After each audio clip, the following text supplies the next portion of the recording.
జనవరి 31వ తారీఖున రామ్ చరణ్‌కి ఉపాసన దంపతులకు అబ్బాయి, అమ్మాయి ఇది కౌలుకు 30 31 మీరు అంటుంది జనవరి 31వ తారీఖున అనౌన్స్‌మెంట్ జరిగింది.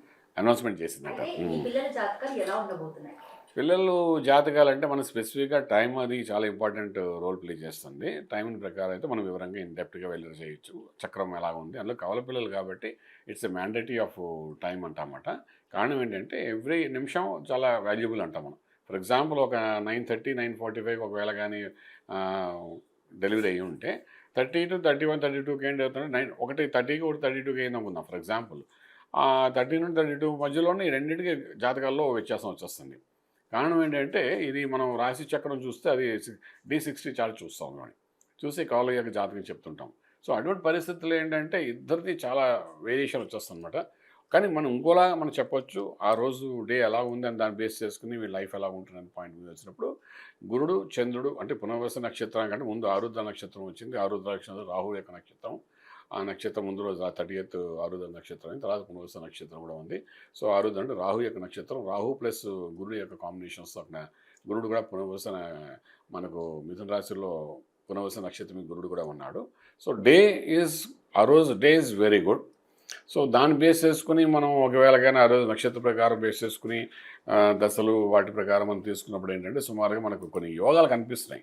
ద డే యోగాలు ఎలా కనిపిస్తున్నాయి అంటే is a famous and various ఆస్పెక్ట్స్లో ముందుకు వెళ్ళే అవకాశం ఉంటుందని చెప్పి స్కిల్ఫుల్గా ఉంటుంది, సక్సెస్ఫుల్గా వాళ్ళు వెళ్తారని చెప్పి ఉంటుంది. కానీ బట్ దీని ఇంపాక్ట్ అనేది తండ్రి మీద అలాగే తాతగారు అయినటువంటి చిరంజీవి గారు ఎలా ఉన్నది మాత్రం మనకు క్లారిటీ కనబడుతుంది. బట్ వీళ్ళ టైంని బట్టే వీళ్ళ యొక్క డెప్త్ ఆఫ్ మనకు జాతకం అంతా తెలుస్తుంది.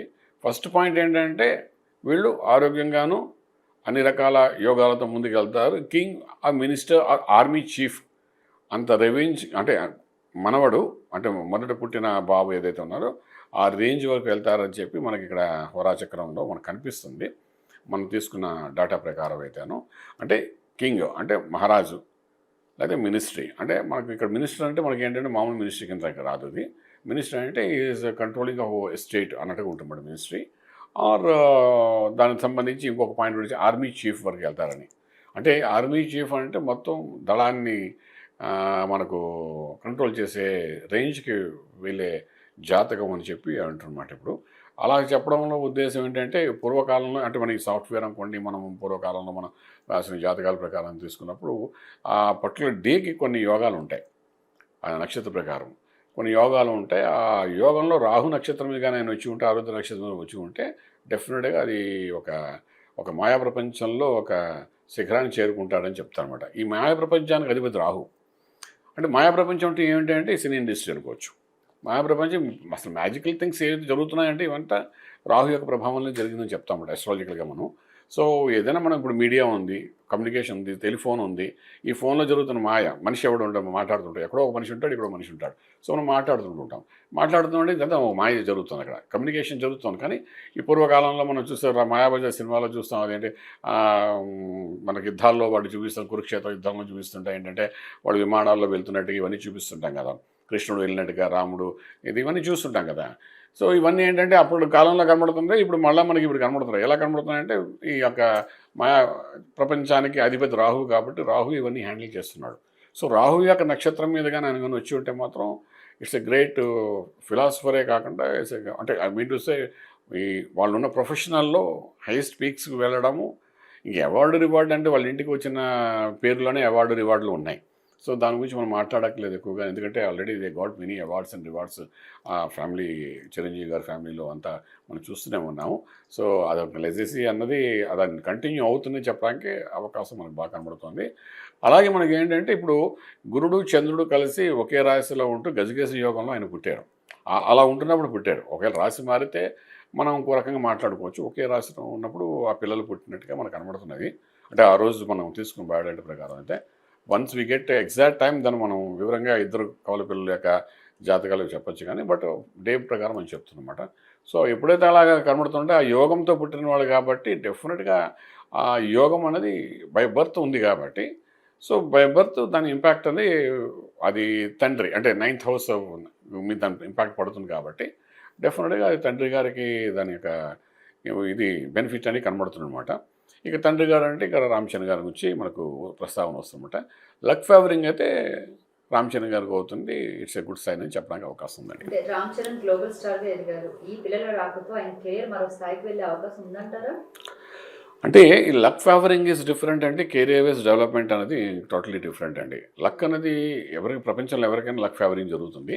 బట్ పిల్లలు పుట్టగానే తండ్రికి కానీ తల్లి కానీ కలిసి వస్తుంది, మన అదృష్టం కలిసి వచ్చిందంటే చూసారా, అటువంటి లక్ అనేది ఫేవరింగ్ అయితే డిఫరెంట్గా ఉంది. బట్ రామ్ చరణ్ గారు ఫిల్మ్ ఇండస్ట్రీలో ఆల్మోస్ట్ ఓ లెవెల్కి అంటూ వెళ్ళారు.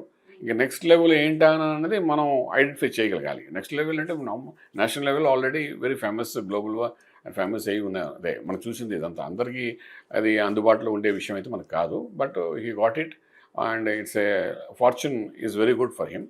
అలాంటప్పుడు ఇది ఎడిషనల్ ఫార్చ్యూన్ అని చెప్తామన్నమాట, ఎడిషనల్ లక్ అని చెప్పచ్చు. బట్ ఏదైనా పిల్లల యొక్క అదృష్టం కానీ ఏదైనా కూడా మనకేంటంటే ఈ నక్షత్రంలో మనకు జన్మించినప్పుడు అంటే ఈ 30th ఈవినింగ్ మనం అనుకున్న నైట్ అనుకున్న ప్రకారం అయితేను డెఫినెట్గా దాని ఇంపాక్ట్ అనేది మనకు ఒక లక్ ఫేవరింగ్ అనేది సుమారుగా 2030 దగ్గర నుండి తండ్రికి విపరీతంగా చూపించవచ్చు. 2030 నుండి ఇంకా హైయెస్ట్ పీక్స్ తీసుకెళ్ళచ్చు. ఇప్పుడు తీస్తున్న మూవీస్ ఇవి కాకుండా ఆయన అంటే ఇదిను రామ్ చరణ్ గారి జాతకం రెండు మనం ప్యారలల్గా చూసుకుంటూ వెళ్తే 30కి మాత్రం మంచి పవర్ఫుల్. అంటే ఇది ఒక స్టేజ్ అంటే ఇప్పుడు ఒక స్టేజ్ నడుస్తుంది ఏదంటే నెక్స్ట్ లెవెల్ అంటాం చూసారా, ఫిలింలో కూడా బ్రేక్ ఈవెన్ అంటాం, నెక్స్ట్ లెవెల్కి వెళ్ళడం ఉంటుంది చూసారా, ఆ రకంగా తీసుకెళ్తుంది. ఏదైనా పిల్లలు పుట్టిన సమయంలో మన పిల్లలు పుట్టిన వాళ్ళు కొన్ని కలిసి వచ్చింది అనే అంశాన్ని మాత్రం కొన్ని జరుగుతాయి. అది వాళ్ళు ఇంటర్నల్గా వాళ్ళు ఎంజాయ్ చేస్తారు, మనకు చెప్పినా చెప్పకపోయినా. బట్ మనం ఓన్లీ ఫిలిం ఇండస్ట్రీ ప్రకారం చూస్తాం. ఫిలింలో హిట్ అయితే సినిమా టాప్ అని అంటాం, లేకపోతే ఫ్లాప్ అంటాం. సో అది ఒక్కటి బేస్ చేసుకుని ఒక సినిమా అటు ఇటు అయిందని కదా అని చెప్పి పిల్లల వాళ్ళని ఏదైనా అలా మనం చెప్పడానికి ఏం లేదు. ఇక్కడ లక్ అయితే ఫేవరింగ్ అయితే ఉంది. 2030 నుండి మాత్రం ఈ పిల్లల యొక్క లక్ ఏదైతే ఉందో అది 200% రామ్ చరణ్కి పాజిటివ్గా పనిచేసే అవకాశం ఉంది. అయితే మరొక క్వశ్చన్ ఏంటంటే, కవలలు పుట్టినప్పుడు ఒకరి జాతకం మరొకరిపై ప్రభావం చూపుతుంది అంటారు. ఈ చిన్నారం రాకతో చిరంజీవి గారి కుటుంబానికి భవిష్యత్తులో ఎలాంటి యోగాలు రాబోతున్నాయి? అంటే ఇప్పుడు కవలలు పుట్టడం అంటే మీకు ఏంటో ఒక 2-3 minutes వేరియేషన్లో ఇద్దరు పిల్లల్ని బయటికి చేస్తారండి. ఆపరేషన్ ఏంటండి, ఆపరేషన్ సిరిజన్ తీసి ఉంటారు వాళ్ళు. తీసినప్పుడు ఏంటంటే ఈ దానికి మనకేంటే పూర్వకాలంలో కవలలు పుట్టారు అంటే న్యాచురల్గా డెలివరీ అవుతుండేది. న్యాచురల్ డెలివరీ ఉండే దాని టైమింగ్ అనేది చాలా న్యాచురల్గా ఉండేది. దాన్ని మనం నోట్ చేసుకున్నాం. చాలామంది మాకు చిన్నతనంలో మేము చూసాం. అది వేరే సంగతి. ఇంటికే పురుడికి వచ్చి పురుడు పోసుకోవడం జరిగేది. ఇంటి దగ్గర కవలు పుట్టావు చక్కగా అది టైమింగ్ నోట్ చేసేవాడిని. దానికి ఒక ప్రామాణికం ఉండేది. ఇప్పుడు ఇది ఏంటంటే మనం ఒక టైమింగ్ తీసుకుని ఆ టైం ప్రకారం చూసుకుని ప్లాన్ చేసుకుని ఇవన్నీ కంఫర్ట్ చూసుకుని అప్పుడు ఆపరేషన్ చేయడం అంటూ జరుగుతుంది. కాబట్టి ఇది మనం తీసుకునే డిసిషన్ లాగా ఉంటుంది ఒక్కొక్కసారి. సో మనం మొట్టమొదటి అదే ప్రామాణికంగా తీసుకుని మొట్టమొదటి ఎవరైతే బాబు వచ్చాడో ఆ బాబుది రెండవ దానికి వేరియేషన్ అయితే చాలా ఉంటుంది. అదేమి సందేహం లేదు, ఇంకా చాలా ఉంటుంది. ఎందుకంటే మనం ఫస్ట్ జాతకం తెలిసి రెండింటికి ఎంత డిఫరెన్స్ ఉందో చూసుకుంటే ఇందులో కొన్ని ఇంపార్టెంట్ పాయింట్స్ ఉంటాయి. అవన్నీ మనం ఇందులో ఎక్స్ప్లెయిన్ చేయలేం కానీ, బట్ అన్లెస్ అంటే ఎగ్జాక్ట్ టైం దొరికితే కానీ మనం చెప్పలేం కానీ అవన్నీ. బట్ ది చార్ట్ చూసే విధానం కూడా మారిపోతుంది. మొదటి వచ్చిన బేబీకి సెకండ్ బేబీకి మధ్య చార్ట్ చూసే విధానం మారుతుంది. ఆ విధానం అన్నది 100% మనం చెప్పాలి వాళ్ళకి. అంతే కదా, ఇది కవలలు పుట్టారు కదా ఇద్దరు ఒకలా ఉంటారంటే it's absolutely not. They are lot of things we have to see. D60 chart చూస్తాము ఒక్కొక్కసారి, అందులో కొన్ని వేరియేషన్స్ కనబడతాయి. అది లగ్నంగా భావించి చెప్తాం. జాతకం దశలు అవే ఉండొచ్చు కానీ D60లో లగ్నం మారిపోవచ్చు. లగ్నం మారిపోయినప్పుడు ఏంటవుతుందంటే ఆయనకి జాతకం మొత్తం మారిపోతుంది. రెండో వాడిది మొదటి వాడిది పుట్టిన టైం చూస్తాం, రెండో వాడిది D60 చార్ట్ చూస్తాం. అంటే మీకు తెలిసిన విద్యలో మేము చెప్తాం. సో అప్పుడు చూసేటప్పుడు ఆ చూసే విధానము దాన్ని డెప్త్గా వెళ్ళినప్పుడు అంటే 100% ఇద్దరికి మధ్య ఎంత వేరియేషన్ ఉంది, ఈయన ఏమో జరుగుతారు. ఇప్పుడు చాలామంది కాలంలో ఒక డాక్టర్ అయ్యారు, ఒక యాక్టర్ అయిన వాడు ఉన్నారు, ఒక ఇంజనీర్ అయ్యారు, ఒక డాక్టర్ అయిన వాడు ఉన్నారు. చాలా మనకు కనబడతారు చాలామంది. బట్ ఒకరు హైయెస్ట్ పీక్స్లో ముందుకు వెళ్ళిపోయిన వాళ్ళు, రెండు డల్గా ఉన్న వాళ్ళు కూడా కనబడుతుంటారు. సో ఈ వేరియేషన్ ఏంటి అన్నది అది గుప్తంగా మనం ఆయన డేట్ టైం పర్ఫెక్ట్గా తెలిసినప్పుడు మనం we can give perfect answer to that అండి. గురుగారు, ఇప్పటి వరకు కూడా చిరంజీవి కుటుంబానికి సంబంధించి ఆడపిల్లల్లో ఎవరు కూడా చిరంజీవి స్థాయికి వచ్చినటువంటి సందర్భం కనిపించలేదు. అవునండి. బట్ ఇప్పుడు చూసుకుంటే రామ్ చరణ్ గారికి ఫస్ట్ పుట్టిన అమ్మాయి క్లింకారా వచ్చేసి అమ్మాయి, దాని తర్వాత ఇప్పుడు కవలల్లో కూడా ఒక అమ్మాయి. ఈ ఇద్దరు పిల్లల్లో ఎవరికి చిరంజీవి గారి అంత యోగం రాబోతుందంటారు? మీరు భలే అడిగారండి. ఇప్పుడు శివప్రసాద్ తీశారు కదా మూవీ, దాని ప్రొడ్యూసర్ వాళ్ళ అమ్మాయి కదా చేశారు. 400 కోట్లకి వెళ్ళింది ఆ సినిమా. మీరేమో ఆడపిల్లలేమో పైకి రాలేదంటే ఎలాగా మీరు అంటేనే. ఇప్పుడు మీరు అన్న పాయింట్ ఒక 4 రోజుల క్రితం 2 నెలల క్రితం అని ఉంటే ఓకే, మీరు అన్న పాయింట్ కరెక్ట్ అనుకోవచ్చు. మరి 400 కోట్లకి వెళ్ళి నేను పేపర్లో కూడా వచ్చింది అది, ఏది టర్న్ ఓవర్ అని. అంత టర్న్ ఓవర్ ఏ సినిమాకి వచ్చింది చెప్పండి?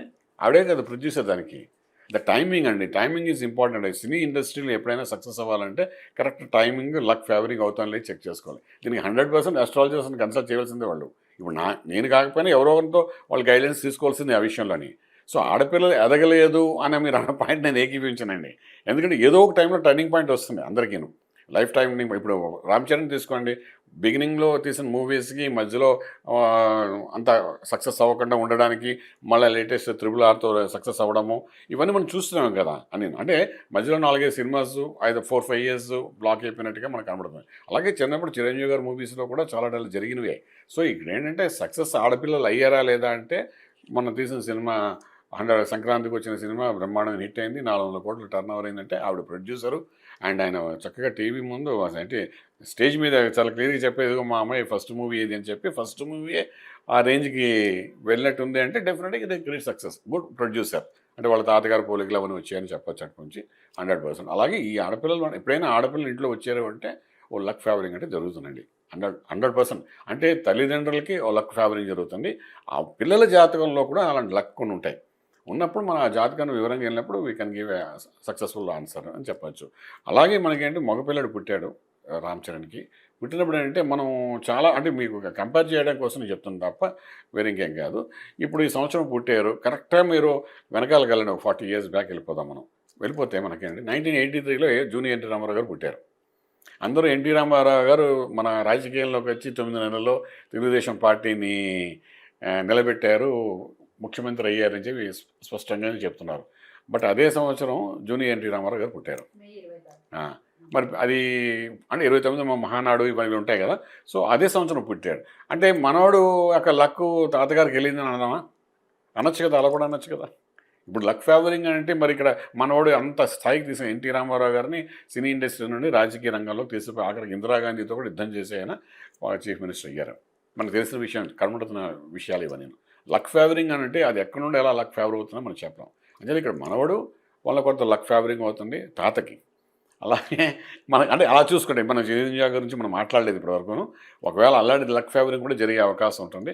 ఏదైనా they have to come at with perfect date and time అండి. ఇప్పుడు మీరు 30th ఈవినింగ్ సెలబ్రేషన్ చేశారు కాబట్టి మేము అనుకోవడం 9:40, 10 o'clock అయి ఉంటుంది. దాని బేసిస్ని ఇవన్నీ చెప్తున్నాం. బట్ ఏంటంటే వాళ్ళ అక్యురసీగా ఒక టైమింగ్ అనేది మనకు తెలుసుకోగలిస్తే 100% మొత్తం బయటపడిపోతుంది. ఎందుకంటే అస్ట్రాలజీ ఈజ్ సంథింగ్ సైన్స్ అండి, very good science. It is calculation of mathematic క్యాలిక్యులేషన్స్తో అయిన సైన్స్ ఇది. కోర్స్ కంప్యూటర్లో మేము చూస్తాం, ఇంతకుముందు మాన్యువల్గా మనం వేసేవాళ్ళం అంతాను. ఇప్పుడు కంప్యూటర్లో చూస్తున్నాం కాబట్టి ఈజీ అవుతుంది కదా, చూస్తున్నాం, అంతకంటే ఇంకేం లేదు. But it's 100% a good science. So వాళ్ళకి లక్ ఫేవరింగ్ అయితే ఉందని చెప్పచ్చు. ఆడపిల్లల వల్ల ఉంది, మగపిల్లల వల్ల ఉంది, ఇద్దరి వల్ల ఉందని చెప్పచ్చు. 100% ఇట్స్ ఏ సక్సెస్ఫుల్ మూమెంట్ అని చెప్పచ్చు వాళ్ళకి.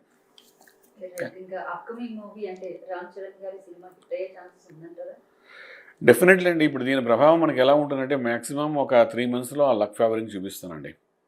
నాకు తెలిసి ఒక 3-4 monthsలో రామ్ చరణ్ గారి మూవీ కూడా బయటపడుతుంది ఒకటి, పెద్ద పడుతుంది కాబట్టి అందులో డబుల్ బ్లాక్ బస్టర్ చేసే అవకాశాలు ఉంటుంది. ఎందుకంటే ఇది మామూలు విషయం కాదండి. పెద్దవాళ్ళు పూర్వం రాజుల కాలంలో, చక్రవర్తుల కాలంలో కొన్ని అంశాలు మనకు తీసుకుని వస్తే ఇప్పుడు ఆ టాపిక్ ఎందుకు ఎత్తారు అంటారు కానీ మీ ఛానల్ వాళ్ళు. బట్ ఇవన్నీ మనం రాజుల కాలంలో చూసినవేనండి.